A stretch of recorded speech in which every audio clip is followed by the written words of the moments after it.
dentro del diplomado antártico que ustedes están cursando, a mí me corresponde dictar dos módulos, que son uno, el ecosistema pelágico antártico, y otro, el ecosistema bentónico antártico. Ya, dentro de estas dos clases que me corresponden, van a ustedes descubrir de alguna manera todo lo relacionado a la parte biótica, es decir, la vida en el mar Antártico, primero que todo, desde el punto de vista de la columna de agua de todos aquellos que nadan en el fondo, en el mar, digamos. Voy a tratar de usar palabras lo más simples, y todos aquellos que viven en el fondo. Los primeros son los pelágicos y los segundos son los bentónicos. Ya, quien les habla es Cristian Aldea Venegas, yo soy investigador del Centro de Investigación Antártica, Gaia Antártica, y también soy de la Facultad de Ciencias, jefe de carrera de Biología Marina, ya que es la carrera de Biología Marina más austral, digamos, del mundo, ¿ya? Bueno, ahí está mi contacto, y cualquier duda que tengan, pueden contactarme directamente a través del correo, si es que necesitan alguna información más, cualquier cosa que ustedes requieran, cualquier pregunta que les surja, o cualquier tópico dentro de mi curso, de mi sección, que ustedes quieran profundizar más, ¿ok? Entonces, vamos allá. Esta imagen me gusta mucho porque cuando ustedes buscan, de hecho aquí está, es de la Fundación Pew, ya que es una fundación internacional. Cuando ustedes buscan lo que es una trama trófica de la Antártica, generalmente salen estas imágenes donde vemos elementos como cetáceos, le hace ballenas, ya, pinipedios, le hace foca y lobo, peces, ya, y también pingüinos. Pero un gran componente central que está destacado acá, que es el krill. Ya, el krill es un elemento central en el ecosistema pelágico de la Antártica. Pelágico es todo aquellos que vive en la columna de agua, que es esta zona que yo estoy señalando con la flecha, ya, en la cual se nada, entre comillas, libremente, entre comillas digo libremente y sin contacto con el fondo. ¿Por qué digo entre comillas? Porque ellos están supeditados también a las mismas corrientes, a los factores físicos, y también muchos de ellos están en contacto con el fondo directamente, ¿ya? Otro punto que voy a rescatar aquí es que las aves pelágicas, algunas nadan directamente y no vuelan, que son los pingüinos, pero otras también vuelan y son aves marinas que no están nadando, no se meten en el fondo. Algunas sí tienen la capacidad de nadar y sumergirse, pero la mayoría no, están en la superficie, pero también se llaman aves marinas, porque están en el ambiente marino e interactúan directamente con aquellos seres vivos que habitan en la columna de agua. ¿Ok? Entonces, aquí en esta imagen también dice un laboratorio viviente con biodiversidad única. Nosotros en estas dos clases vamos a descubrir de alguna manera que esta biodiversidad de la Antártica es única, y yo quiero que ustedes queden con una imagen real de lo que es la Antártica de la singularidad de la Antártica. ¿Ya? Para ello vamos a partir, nosotros en el título, permítanme volver, hablamos de ecosistema. Entonces tenemos que clarificar esta palabra, ¿qué significa un ecosistema? Un ecosistema es uno de los niveles de organización que se organiza, valga la redundancia, la vida, ¿ya? La vida, pero también en conjunto con su ambiente que lo rodea. El nivel de organización más básico en la vida es un organismo, como uno, como yo, como usted, como lo que sea, como un animal, como una planta, como una bacteria, ¿ya? Y luego de organismo, los organismos nos agrupamos en muchos organismos de una misma especie para formar poblaciones, ¿ya? Por ejemplo, la población de Punta Arenas sería una buena muestra de lo que es el concepto de población, ¿ya? Porque vivimos muchos seres humanos de la especie Homo sapiens sapiens agregados en Punta Arenas. Pero si nosotros en Punta Arenas nos ponemos a pensar, no estamos solos. También hay otras especies. Por ejemplo, los que andan con la costanera pueden ver incluso caballos, pueden ver perros, pueden ver gatos, si observamos más podemos ver muchos insectos, y en conjunto con todos ellos formamos una comunidad, que no es más que interacción entre poblaciones. Esas mismas comunidades, todas en conjunto, forman un ecosistema. ¿Cuál es la diferencia entre una comunidad como tal, muy básica desde el punto de vista muy elemental, con un ecosistema? Es que en un ecosistema también hay flujo de energía y ciclos de nutrientes, o sea, le ponen la parte física, la parte inerte, la parte que no está viva, ¿ya? O si no, seríamos muchas comunidades. Eso es un ecosistema. Entonces vamos a hablar del ecosistema antártico, vamos a meterle, ya, por decirlo así, vamos a meterle otros componentes, como por ejemplo el hielo, que es importante y que es inerte, pero en la Antártica es una parte importante del ecosistema. Y asimismo, los ecosistemas forman lo que se conoce como la biosfera o biosfera, en la cual ya hay procesos globales. ¿Ok? Entonces, en ese concepto de ecosistema tenemos dos subcomponentes. Uno en la parte viva, que se conoce como biocenosis, ¿ya? Que son todas las comunidades en el fondo, ¿ya? Y en relaciones con su medio, que es el biotopo, forman el ecosistema. Entonces tenemos una parte viva, la biocenosis, y otra parte inerte. Eso es importante que les quede claro del concepto de ecosistema para diferenciar el concepto de muchas comunidades, ¿ya? Tiene que estar el biotopo y la biocenosis para formar la parte ecosistema. Ecosistema, si uno lo lleva a una definición más de diccionario, digamos, no es más que un sistema ecológico. Eco viene de oikos en latín, que significa casa. Es un sistema ambiental en el cual también interaccionamos, no también, en el cual interaccionamos los seres vivos, ¿ya? Eco, por si acaso, es casa, oikos. Pues bien, el ecosistema asociado a los fondos marinos, desde el litoral hasta el océano profundo, se denomina bentos, ¿ok?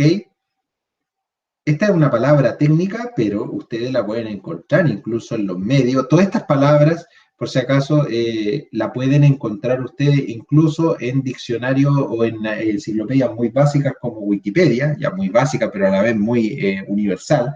Como Wikipedia, ustedes pueden hacerse una idea un poco más profunda y asimismo buscar información también en libros, en literatura más especializada. Ya cualquier tópico que ustedes quieran profundizar, ya saben, no duden en escribirme.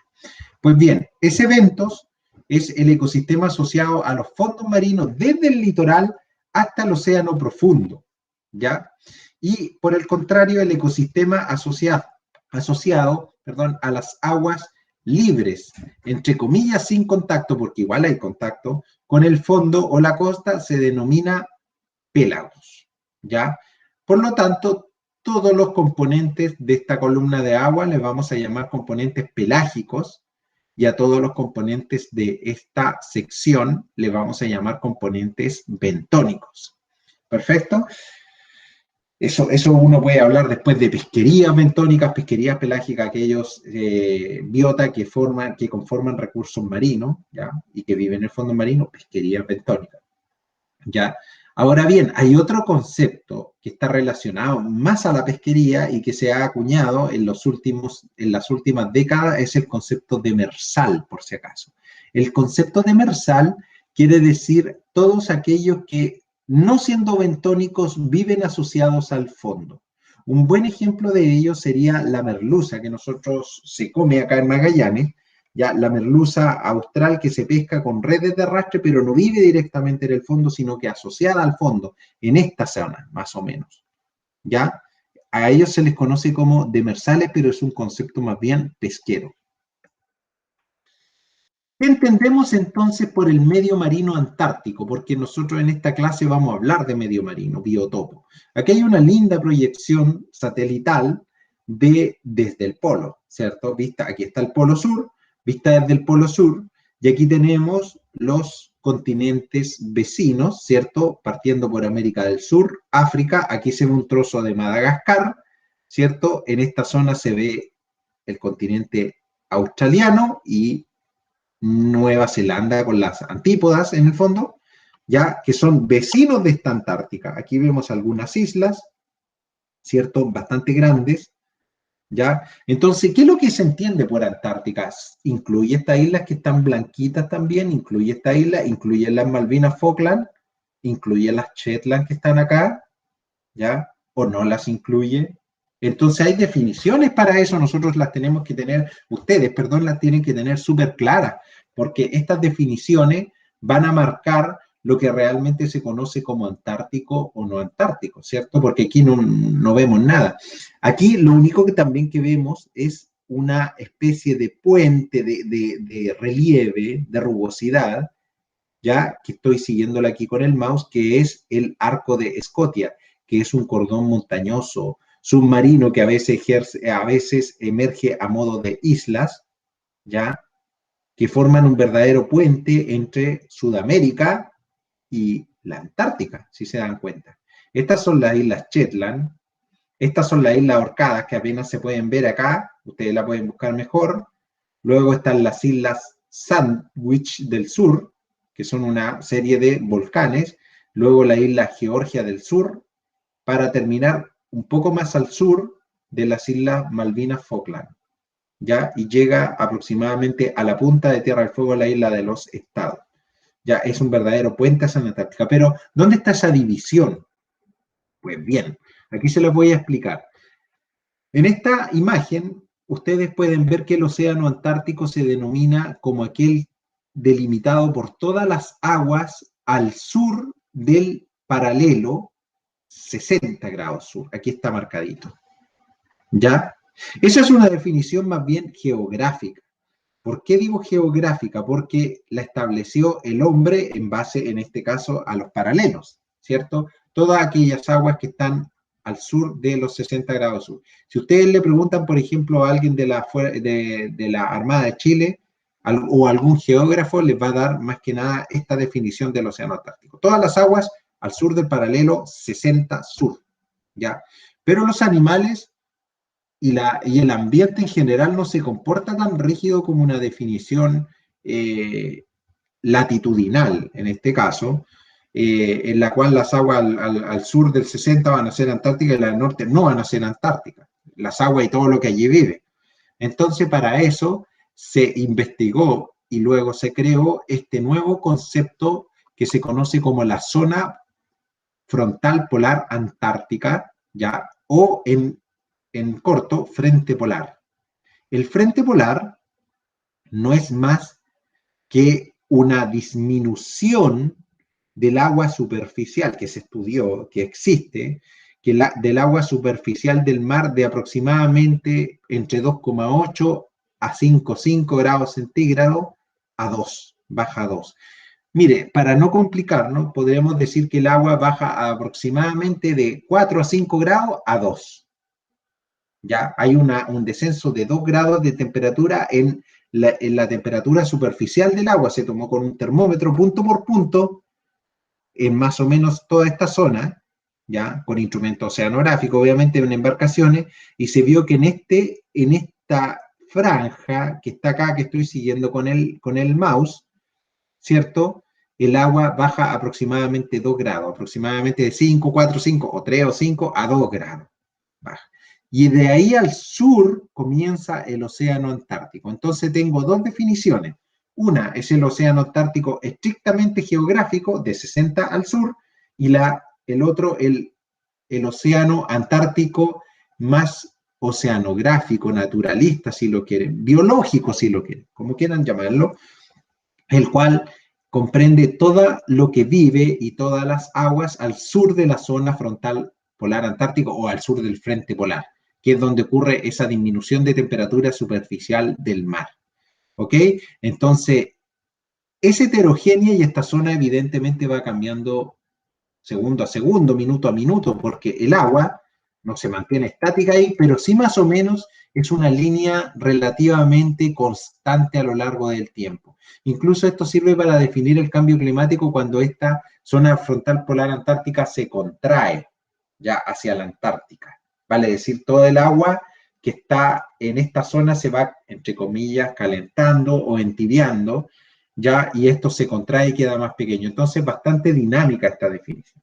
Y si se dan cuenta, hay muchas islas al sur de eso, como la isla Kerguelen, esta isla que le nombraba del Arco de Escocia, ya, la isla Bouvet, ya, que ahora las podemos ver acá. Acá se ve el puntito de la isla Bouvet, la isla Kerguelen, ¿cierto? La isla Gear, y varias islas más que realmente son antárticas. ¿Ya? Ahora es importante destacar que estas islas como las Kerguelen a veces esto se ha contraído o pasa justo por acá, el frente polar. Entonces a veces son antárticas, a veces no. Entonces es como caso de estudio son realmente importantes. ¿Ya? El frente polar o zona frontal polar antártica, conocido antiguamente como convergencia antártica, también lo pueden encontrar así, ¿ya? Y también lo pueden encontrar en inglés como Polar Front, ¿ok? De hecho está aquí, Polar Front, ¿ok?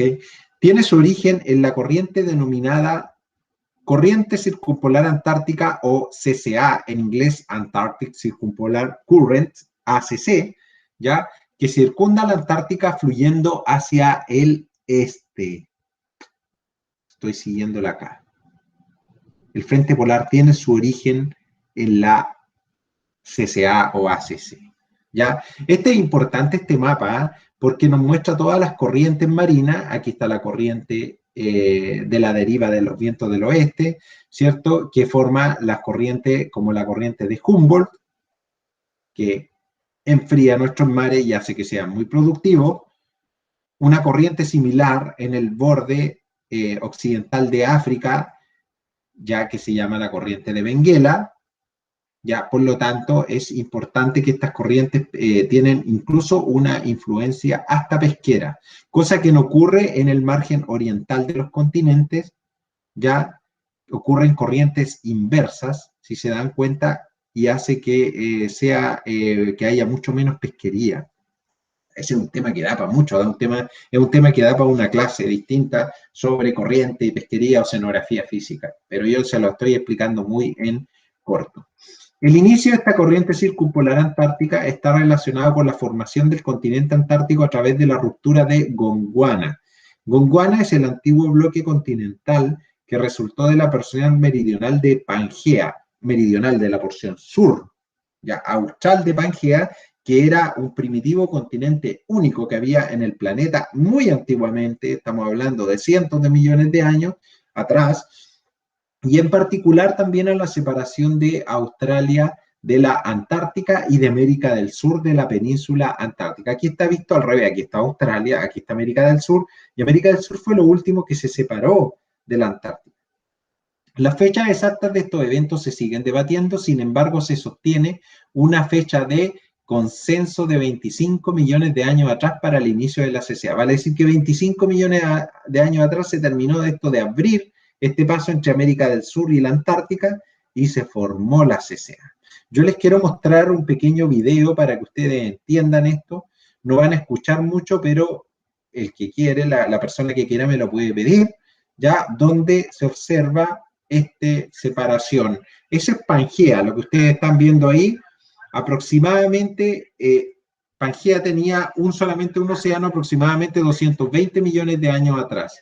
Luego los continentes derivaron, así se llama, y se formó el continente del norte, la Eurasia, y luego Gondwana, aproximadamente 160 millones de años atrás.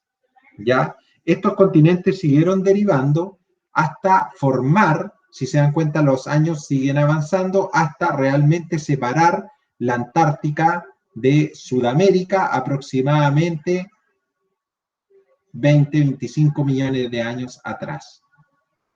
Y se formó esa CCA. Volvamos a lo que es la clase. ¿Ya? Dentro al sur de esa zona polar frontal antártica o frente polar, se ha dicho que existen, esto se ha censado, aproximadamente 8.500 especies en este océano antártico u océano austral. Ojo, el nombre océano antártico es en castellano, pero en inglés lo van a encontrar más como Southern Ocean. u océano austral. ¿Ya? Se dice que los investigadores han censado más de 8.500 especies y destacan altos niveles de endemismo, los más altos conocidos para los océanos. Endemismos son aquellas especies que solamente viven allí y que no viven en otra zona. El endemismo puede estar a distintas escalas. Un animal, por ejemplo, puede ser endémico de una zona muy pequeña geográficamente, pero también puede ser endémico otro animal de una zona más grande geográficamente. En este caso hablamos de endemismo al sur del frente polar, endemismo antártico, y son altos los niveles. Un gran porcentaje de esas 8.500 especies que habitan son endémicas de allí. Viven todas al sur del frente polar. Esto lo dice el Census of Antarctic Marine Life, o el acrónimo que está aquí, que es CAML. Ya, ustedes también lo pueden buscar en internet. Que es una iniciativa que censó la biota, la vida de la Antártica. Bueno, para entender un poco más todos estos conceptos, tenemos que hablar de los fondos marinos, ya que los fondos marinos y también la porción de agua que está acá, que es la columna de agua que se conoce como biotopo, ¿cierto? Dentro del concepto de ecosistema, ya lo tenemos un poquito más claro. Ok, este es un corte esquemático idealizado. En la Antártica no hay árboles, por si acaso, pero esto está hecho genéricamente, ¿ya? Donde podemos ver que en función de la profundidad hay distintas zonas, ¿ya? Hay distintas zonas en las cuales puede habitar esa biota, esos seres vivos, ¿ya? Partiendo por la zona litoral o verdaderamente litoral, conocida más técnicamente como eulitoral, eu significa verdadero, ¿ya? Aproximadamente a 0 metros. Casi 10 metros dependiendo de la variación de la marea, es mucho ya esto, ¿eh? Pero los animales litorales o la flora y fauna litoral se habla entre 0 y 10 metros, ¿ya? En la cual también está la influencia de las mareas, las altas y las bajas mareas, ¿ya?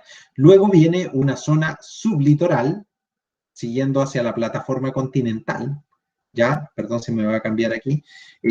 La plataforma continental que aproximadamente llega hasta los 200 metros en los continentes, pero en la Antártica hay una particularidad, porque la Antártica es un continente más joven, tiene otra dinámica geológica, por lo tanto, esa zona sublitoral se proyecta hacia 400 o 500 metros de profundidad. O sea, vale decir, esto es más pronunciado en la Antártica, ¿ya? Eso tiene que ver también con la formación del mismo continente, ¿ok? Entonces, esa zona sublitoral es mucho más profunda en la plataforma continental.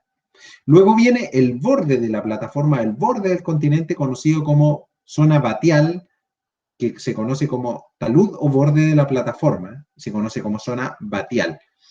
Finalmente, o casi finalmente, luego la zona abisal, que corresponde a las llanuras y cordilleras submarinas, entre aproximadamente 2.000 y 6.000 metros, y finalmente la zona adal, que corresponde a las fosas submarinas, que es lo más profundo, que es una trinchera que se forma geológicamente, ya que en la Antártica son 3 grandes fosas submarinas, aproximadamente más de 6.000 metros, digámoslo así.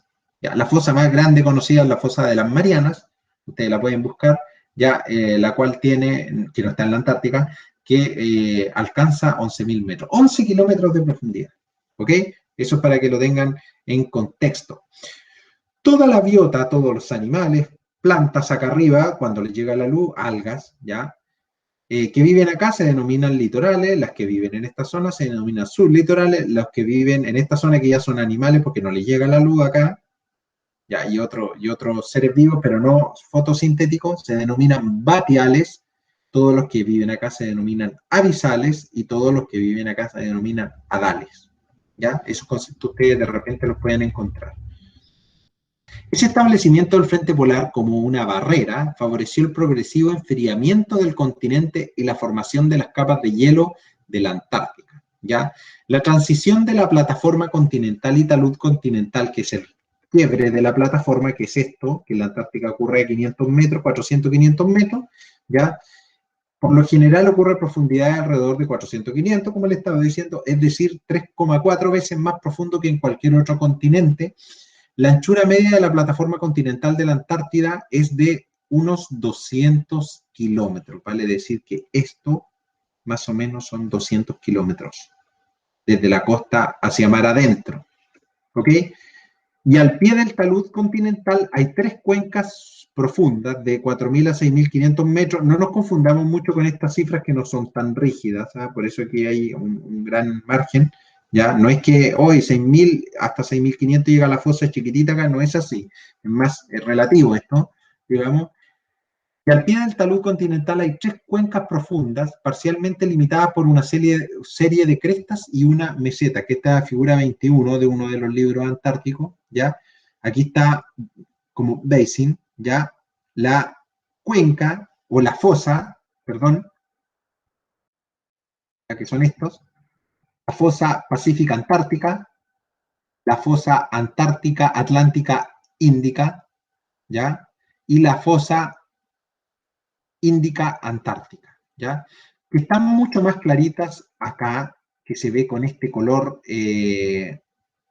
no sé cómo llamarlo, púrpura, llamémosle color púrpura, se ven acá. Aquí está el frente polar en blanquito, ¿cierto? Y en esta zona está la fosa número 1, Atlántica Antártica, como se llamaba, Atlántica Índica, perdón. Fosa número 2, Antártica Pacífica, ¿ya? Y la fosa número 3, Índica Antártica. ¿Perfecto? Sus profundidades, que está acá, más de 5.000 metros. Esas fosas han sido súper poco investigadas, porque llegar allá abajo, un barco que despliegue un instrumento de muestreo a esa profundidad es extremadamente oneroso, ¿ya? Muy caro. Elementos característicos de la fauna marina antártica.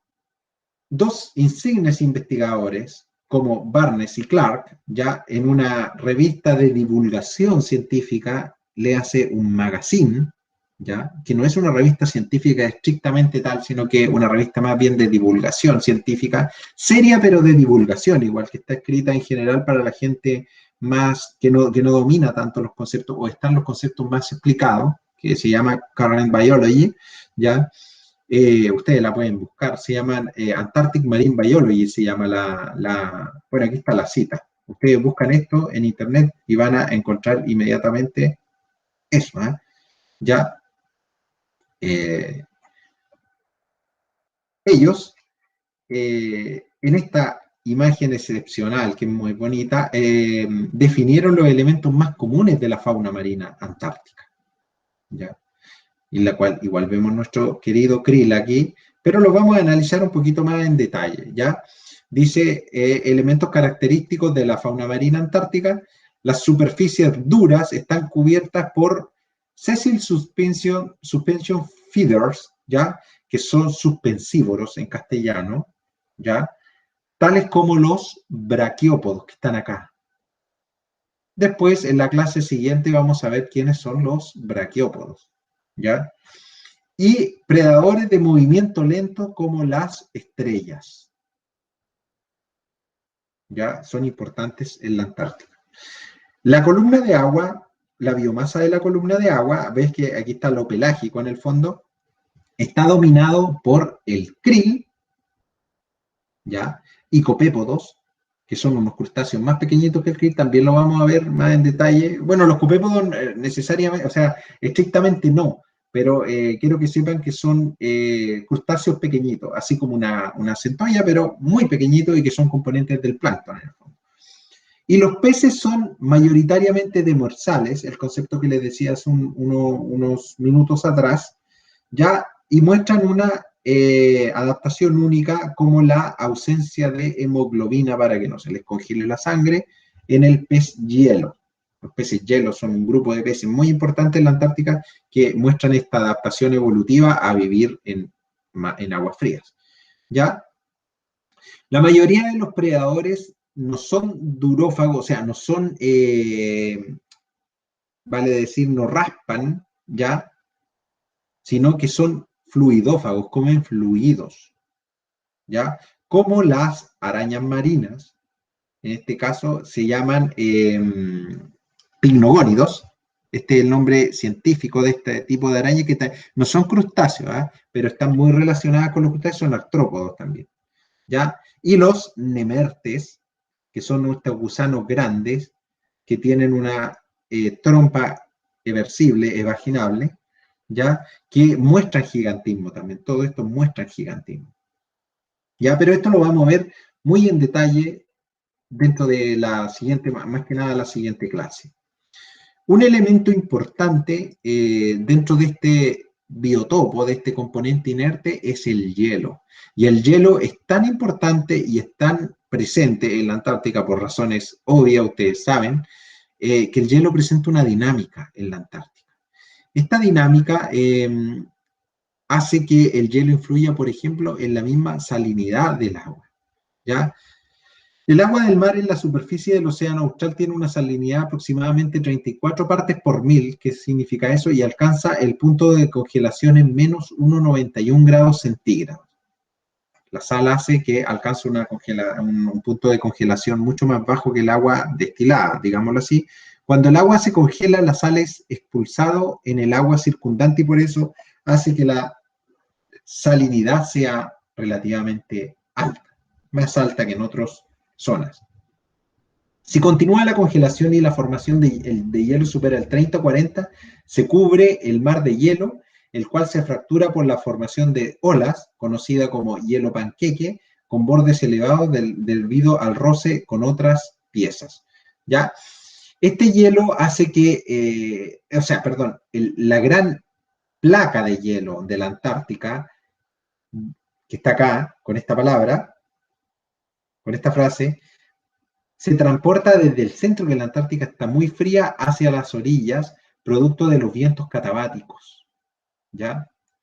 Algún hielo sigue avanzando hacia el mar, digamos, hasta romperse, forma estas lagunas costeras, como se conocen como polinias, ¿ya?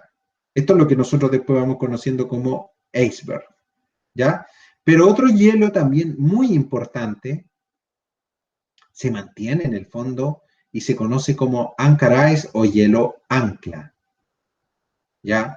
Que no flota, sino que sigue pegado, digámoslo así, al fondo marino hasta profundidades relativamente considerables, 30, 40 metros, qué sé yo, o menos, ¿ya? Pero interfiere en la biota acá también. La flora y fauna que vive acá se ve altamente interferida por el hielo ancla. ¿Ya? Entonces, este hielo quiero que con esta diapositiva, quiero que ustedes se queden con dos conceptos. Una, que el hielo influye sobre la salinidad, ¿ya? Hace que el punto de congelación baje, y que también tiene múltiples formas, ¿ya?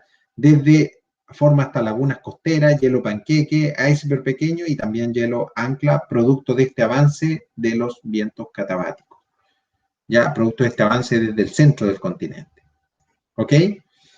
Las placas de hielo, esta es una imagen muy similar a la anterior, pero con más color. Las placas de hielo también se pueden formar a gran profundidad en el agua súper enfriada que se sitúa bajo las plataformas de hielo o en el fondo del mar en zonas costeras, que es este hielo ancla o anchor ice.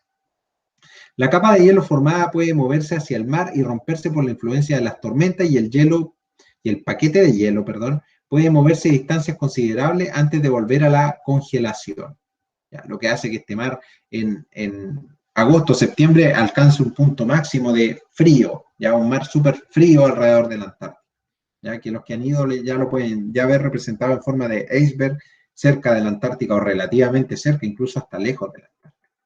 Ya, aquí está. Formación estacional de vastas zonas de hielo marino que conforman un cinturón de 400 a 2.000 kilómetros de ancho, ya desde aquí a Puerto Montt de ancho, desde Punta Arenas a Puerto Montt más o menos, con una superficie de hasta 19 por 10 elevado a 6 kilómetros cuadrados. Disculpen aquí la clase, el texto que está malo, porque aquí le tengo que poner un superíndice, ¿ya? Que no lo voy a hacer ahora, pero esto es 10 elevado a 6, es aproximadamente, esto quiere decir aproximadamente 19 millones de kilómetros cuadrados, que rodea completo el continente en septiembre. Si esos 19 millones de kilómetros cuadrados yo los comparo con, por ejemplo, la superficie de Chile continental, ya, la superficie de Chile continental, que tiene aproximadamente 750.000 kilómetros cuadrados. Calculen ustedes cuántas veces Chile forma ese cinturón de hielo. Es enorme, ¿ya? La formación del hielo en el océano austral aumenta en otoño, de abril a junio, y se extiende progresivamente hacia el norte hasta septiembre-octubre. Más del 85% del hielo marino antártico se derrite en verano, contrario a lo que es el Ártico, obviamente. El derretimiento presenta una tasa del doble de la congelación en primavera. Solo permanecen áreas extensas de hielo al final del verano en el mar de Bellingshausen, que está acá, ¿ya? Mar de Amundsen, que está acá, al lado de Bellingshausen, un poco más oriental, y el mar de Weddell Occidental, que es acá. Esos permanecen en verano siempre con hielo, por lo tanto son las zonas de la Antártica más desconocidas, porque los barcos, por muy rompehielo que sea, le cuesta entrar mucho a esas zonas. ¿Ya? Aquí está el promedio máximo, ¿ya? Con esta línea punteada finita o muy seguida, ¿ya? Muy tupida, y el promedio mínimo del hielo en promedio, promedio, en verano. Invierno, verano. ¿Ok? Es muy buena esta imagen para que nosotros podamos visualizar cuál es la cantidad de hielo que hay en la Antártica en invierno y verano y hasta qué superficie cubre. Ya 19 millones de kilómetros cuadrados es bastante. Otra cosa, otro tópico importante en lo que es el biotopo es el ciclo del carbono. Ya el ciclo del carbono que también está relacionado a la biocenosis a través de las caparazones de moluscos y crustáceos, por ejemplo. Ya el carbono tiene un ciclo bastante claro en la Antártica que ha sido definido por esta publicación que se la voy a mostrar en la revista Science, en una de las principales revistas de ciencia del mundo. ¿Ya? Pero esto parece un poco complicado de entender, pero yo lo quiero simplificar de alguna manera y decirle que los sedimentos oceánicos profundos también pueden contribuir a la reducción de contenidos de carbono atmosférico, ¿ya? Esto está todo dentro del ciclo de carbono global, ¿ya? Mediante la reacción de CO2, ¿ya? De dióxido de carbono con carbonato de calcio. O sea, ese dióxido de carbono reacciona con el carbonato de calcio que está presente en caparazones, principalmente de moluscos y crustáceos, pero se ha estimado un tiempo de respuesta de unos 5.000 años. O sea, este ciclo es realmente lento, trasciende a lo que es la escala humana, evidentemente. Estudios sobre el océano austral o antártico, que se lo nombraba al principio de esta diapositiva, de Caldeira y Duffy, en el año 2000, han demostrado altos flujos de CO2 antropogénico, producto de lo que es el hombre, pero muy poco de enterramiento o fijación de carbono orgánico en los sedimentos. O sea, en la Antártica hay harto flujo, pero se fija poco. A pesar de esto, el océano Antártico es muy importante en la determinación de la absorción de CO2 en la atmósfera por su tamaño, por su dimensión. Aquí está la imagen de Caldera y Duffy de su imagen central, donde salen los inventarios de CO2 en la letra A mundial, ya con su escala, ¿ya? Aquí están en escala química, es moles de carbono por metro cuadrado, ¿ya? Y ve los flujos de carbono antropogénico a partir de 1995. El flujo es la misma medición que el inventario, pero ya le ponen la componente temporal por año. ¿Ya? Es más o menos para que a ustedes les quede claro. Cualquier persona que quiera leer, aquí está la publicación y la pueden descargar o me la pueden solicitar. La pueden descargar directamente en la revista Science o solicitármela y yo con gusto se las envío. Ya porque es un tema bastante importante lo que es el ciclo del carbono y cómo la Antártica actúa en este ciclo del carbono. Esta proyección de mapa muestra el mar Antártico en este sentido, ¿ya? Con altos flujos. Hay bastantes flujos de carbono. O sea, el carbono pasa bastante por la Antártica, por decirlo así. ¿Ya? Máximas de almacenamiento de carbono en el hemisferio sur ocurre en la convergencia antártica, mientras que los flujos más altos son en el océano austral. ¿Ok?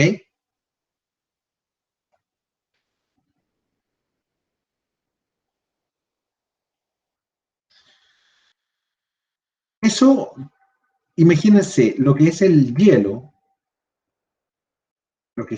con toda su dinámica, lo que es el flujo del carbono, hace que muchos de los organismos pelágicos, en este caso, como zooplancton, que ya lo vimos un poco a través de los copépodos que están ejemplificados aquí, aves marinas, pinipedios, que son focas principalmente, y lobos marinos y ballenas, hace que tengan una distribución realmente endémica en la Antártica y que pocos, la minoría, traspasen esa línea de aproximadamente los 60 grados sur, o podríamos decir el frente polar. Ya, por eso que se ha hecho este gráfico de columnas aquí, donde la mayoría vive desde los 60 hacia los 80 grados sur, cerca de lo que es el polo. Si lo llevamos esto acá, la mayoría de las barritas llegarían hacia estas zonas, ¿ya? Y pocos traspasan estas zonas. ¿Ok? Eso es más o menos para que lo sepan. Aquí hay varias especies, de hecho algunas, por ejemplo, la misma podemos ver, el primero que está aquí es Euphasia superba, que es el krill, el verdadero krill, ¿ya? Que sí que traspasa bastante hacia la zona subantártica, digámoslo así, pero hay otras especies de krill que realmente casi no traspasan, como estas dos especies de Euphasia. Los copépodos, la mayoría son endémicos, y así sucesivamente hasta llegar a la orca, Orcinus orca, ya conocida como en inglés como killer whale, que es ballena asesina, ya un nombre que no le hace mucho favor, ya que sí que traspasan, es que la orca tiene una distribución más bien cosmopolita. Ya, pero hay varias ballenas que son más bien antárticas. Ya, asimismo los focas y evidentemente los pingüinos, que son los más representativos. Dentro de lo que es la zona de la península antártica, conocida en inglés con este sigla o acrónimo Western Antarctic Peninsula, ya que es justo la zona que reclama Chile, es esta zona. Han hecho muchísimos estudios ahí, y uno de estos es este gráfico que es muy esquemático para ver cuáles son los principales componentes pelágicos de esa zona. Y si nos damos cuenta, los principales componentes son crustáceos, ¿ya? Estos que están muy emparentados con el piure, que son las salpas, ¿ya? Más crustáceos y algunos moluscos, ¿ya? Muy pequeñamente hay algunos otros como larvas de peces, poliquetos, ctenóforos, hidrozoos, etcétera, ¿ya? Pero esto es más que nada lo planctónico, lo que vive en el plancton. Yo les quiero mostrar también esta imagen del ecosistema marino antártico. Ustedes se preguntarán, pero hoy, antes habló del ecosistema pelágico, ecosistema bentónico. ¿Qué pasa? ¿Por qué se junta? Porque el término ecosistema es también relativo, es desde el punto de vista que uno lo pueda esquematizar o encajar, si se quiere, ¿ya?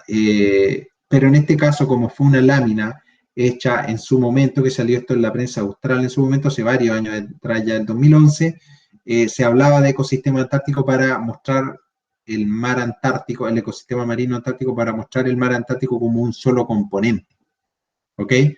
Como un componente fijo. Lo bueno de esto es que ustedes con estos números pueden, si necesitan esta lámina, no sé si la va a ir a subir la profesora Magali Vera, organizadora del diplomado, pero si necesitan la lámina en alta resolución, yo también se las puedo hacer llegar, ya porque a lo mejor les va a ser un poco difícil leer aquí el papel de cada uno de estos componentes, ¿ya? Por ejemplo, el número 3, que es el krill, está bastante extendido aquí, un poquito más extendido que el resto porque tiene una dinámica entre invierno y también en verano. Ya en invierno se va debajo de los hielos principalmente y en verano ya está más bollante esto. Recordemos que esto en invierno y verano cambia mucho porque en invierno tengo condiciones mucho más extendidas de penumbra, ausencia de luz, lo cual hace que baje la fotosíntesis, se disminuya totalmente y se anule la fotosíntesis y los animales, en este caso, tomen otra dinámica. Ya, en verano cambia y en verano como que florece todo esto. ¿Ok? Y también están todos ellos en contacto con los realmente bentónicos, que lo vamos a ver la otra sesión, la otra clase. ¿Ya? Si uno busca Antarctic Food Web, por ejemplo, les voy a hacer un ejercicio ahora, no un ejercicio, pero vamos a ver una búsqueda, ¿ya? Antarctic Food Web, ¿ya? Que significa ecosistema marino antártico. Ustedes van a encontrar estas imágenes, ¿ok? Miren, las típicas imágenes del ecosistema marino antártico donde les ponen el krill. Bueno, aquí están los que hacen fotosíntesis, ya que es el fitoplancton como base de todo, pero luego inmediatamente pasa el krill y muchas veces las cadenas son muy cortas, inmediatamente llega a la ballena, pero esta imagen es muy, muy extendida, si te dan cuenta. Lo mismo si que pongo trama trófica, que sería lo equivalente en castellano, perdón, vamos a encontrar más o menos lo mismo. ¿Ah? Entonces, lo importante es que del fitoplancton pasa inmediatamente el clic, y muchas veces la cadena es cortita, inmediatamente a la ballena. Lamentablemente estamos los humanos acá arriba, ¿ya? Pero es muy corta, si se dan cuenta. Entonces, por eso también esta imagen es desde otro punto de vista, ya más de la función de cada uno, ¿ya? Aquí esta fue sacada de la información prácticamente de esto, donde está la invierno y verano. Esto también se los puedo enviar porque está muy esquemático. Ya está la diferencia entre invierno y verano. Tan importante el krill que la Fundación Pew dice en estos esquemas que ellos hicieron, dicen que el krill aproximadamente almacena el carbono, equivalente a 35 millones de autos por año en el océano profundo. Esto es importantísimo porque esto es el flujo. Se dan cuenta, está emparentado. Esto es el flujo, ¿ya? Carbono por año. El krill es el importante, es uno de los principales depositarios o almacenadores dentro de ese concepto de flujo, ¿ya? Entonces, el CO2 pasa por fijación hacia el fitoplancton, el krill se come el fitoplancton y lo almacena, ¿ya? Para que vean cómo se relaciona lo que es el biotopo, en este caso, con la biocenosis, directamente en el ecosistema marino antártico.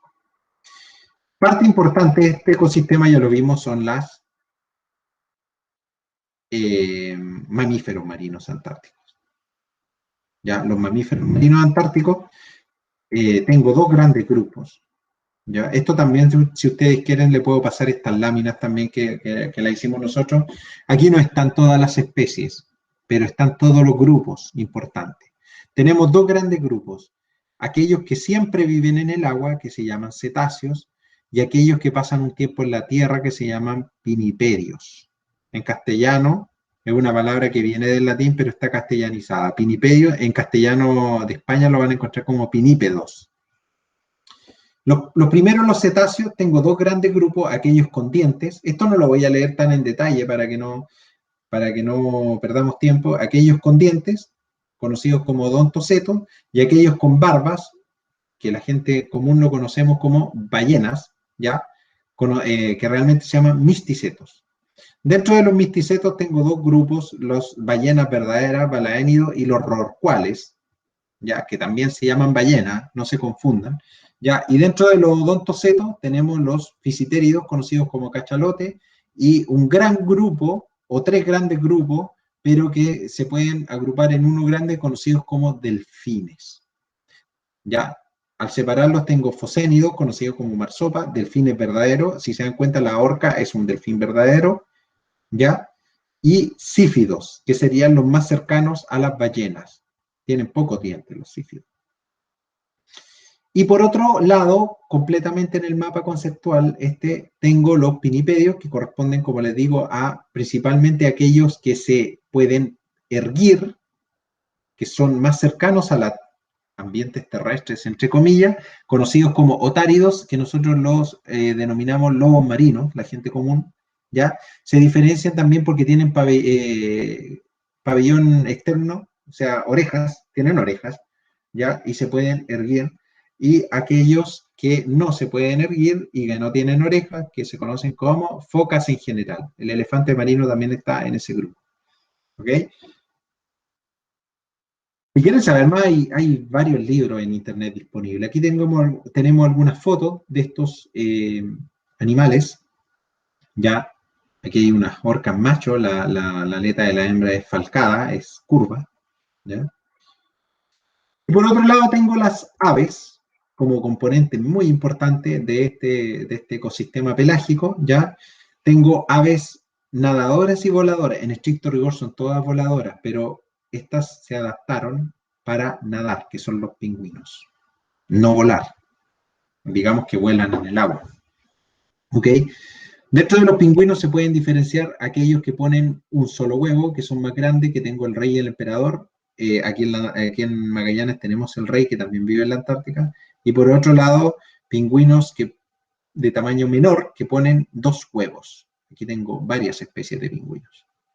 Ya, es el antártico por excelencia, o de barbijo, ya, que se conoce el nombre científico como Figocelis antarctica. Aquí están los nombres científicos, pero si ustedes lo quieren ver grande después, esto lo pueden solicitar sin ningún problema, como les digo.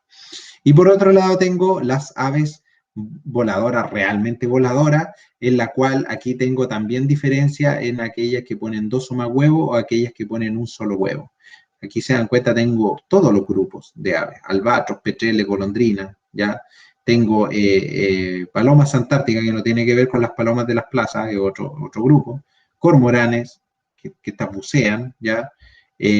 Aves que tienen los dedos completamente unidos por membranas, como escúas, gaviotas, gaviotines, ¿ya? Entonces, hay muchos grupos y ustedes los pueden diferenciar unos de otros, bastante esquemático con estas mapas temáticos, ¿ya? Aquí tengo algunas imágenes geniales que me han pasado colegas, ¿ya? Como la paloma antártica, las albatros de ceja negra, ya que habita también aquí en el seno almirantago cerca, petreles, ¿cierto? Tienen un tubo nasal en su ranfoteca o pico, como le quieran llamar, ¿ya? Dan cuenta aquí, si ustedes se van aquí a un poco más al sur, al estrecho de Magallanes, hacia la zona del Fuerte Bulnes, pueden observar estas aves, ¿ya? Escúas también. Para los que quieran, yo les puedo hacer llegar estos 2 libros, uno de las aves antárticas y subantárticas de George Watson y el Marine Mammals of the World, que está libre, ustedes mismos lo pueden buscar. Este segundo es mucho más fácil encontrarlo, este primero un poco más difícil, pero ahí salen muchos, o sea, salen todas las especies que están en la Antártica. Tanto se ha estudiado estos animales que el año 2004 en Cape Town, en Ciudad del Cabo, en Sudáfrica, creo que esto se actualizó ya, se hizo una revisión del estado de conservación de aves y mamíferos marinos, donde se tratan por especies, ¿ya? Y según los protocolos diversos, esto ustedes lo van a ver en otro momento en el diplomado, lo que es los protocolos de conservación. Se ve si están en riesgo, si están vulnerables, si tienen poca información incluso. Hay algunos que tienen poca información, lo cual llama a los científicos a estudiarlos más. En lo que es adaptaciones de organismos planctónicos y peces, ya esta publicación me gusta mucho porque dicen cuando las cosas malas le ocurren a un buen pescado, la ausencia de hemoglobina y mioglobina como expresión en peces antárticos, en peces hielos antárticos, ya es esta adaptación que tienen los peces de que no se les congele la sangre en el fondo. Ya, eso está relacionado a la neuroglobina, que es una proteína descubierta recientemente. Su expresión está más que todo limitada al sistema nervioso central y periférico, que también se puede encontrar en el sistema endocrino. Tiene importancia para la homeostasis neuronal de oxígeno y evitar la hipoxia, ¿ya? Evitar que el oxígeno altere, o la baja de oxígeno altere su organismo. El reciente descubrimiento del gen de la neuroglobina en el cerebro de nototénidos. Nototénidos es un grupo de peces muy cercano al jurel, ya, para que lo digamos así más sencillo, pero que se han adaptado a vivir en aguas frías, desde aquí a la Antártica. Aquí también hay nototénidos, ¿ya? Pero son muy parientes del jurel. De hecho, son perciformes dentro de un grupo, de un orden de peces, igual que el jurel y otros muchos peces más, que son la mayoría en el fondo de los peces. Pero los nototénidos se adaptaron a la Antártica, y una de esas adaptaciones es esta neuroglobina, en la ausencia de hemoglobina y mioglobina. Entonces ustedes ven que tienen adaptaciones que lo hacen endémico. El reciente descubrimiento, como les decía, del gen de la neuroglobina en el cerebro de nototénidos de sangre roja y en al menos 13 de las 16 especies de peces hielo sugiere una función biológica esencial de la neuroglobina. El hallazgo de que el perro hielo retiene el gen de la neuroglobina, a pesar de haber perdido la hemoglobina y mioglobina en la mayoría de las especies, puede potencialmente tener implicaciones importantes en la fisiología y patología del cerebro de estos peces. Esto se sigue investigando. Hay investigadores, esto es italiano, no, hay otro investigador italiano, me equivoqué, perdón, de otras publicaciones que están estudiando esto y también estudian las bacterias. Si quieren conocer más de la diversidad de peces, están estas guías maravillosas, ya bastante antiguas, pero no por eso malas, muy buenas, muy actualizadas, de las fichas FAO, de identificación de especies para los fines de pesca, pero están un montón de especies de peces marinos. ¿Ya? La mayoría de demersales, como les decía, la mayoría viven asociados al fondo marino, pero son importantes, y estas fichas, la gracia de estas fichas también que están en castellano. Es muy fácil, si quieren se las pueden enviar, o si quieren ustedes las buscan por su cuenta y las pueden descargar. ¿Dónde hay más información sobre esto? Y me gustaría, bueno, esta es una imagen más que nada genérica, esto es para terminar esta clase. Ustedes pueden encontrar o pueden, esto es como un tips también para su seminario que deberían hacer en algún momento de este diplomado, pueden encontrar información sobre estos tópicos en diversos programas científicos antárticos, partiendo por el Comité en Investigación Científica Antártica, que es el SCAR. Hay mucha información sobre esto, sobre el tópico que le he hablado. En América tenemos los diversos programas, en Oceanía, en Europa, en Asia, en África. Bueno, hay mucha información sobre estos tópicos que ustedes podrían buscar. Podrían, por ejemplo, hacer un seminario sobre qué es lo que se sabe o qué es lo que cada uno de estos países investiga del ambiente pelágico, por decir algo así. Así que eso sería todo. Muchas gracias por la visualización. Lamentablemente este año no podemos interactuar, pero cualquier cosa estoy disponible a través de correo electrónico.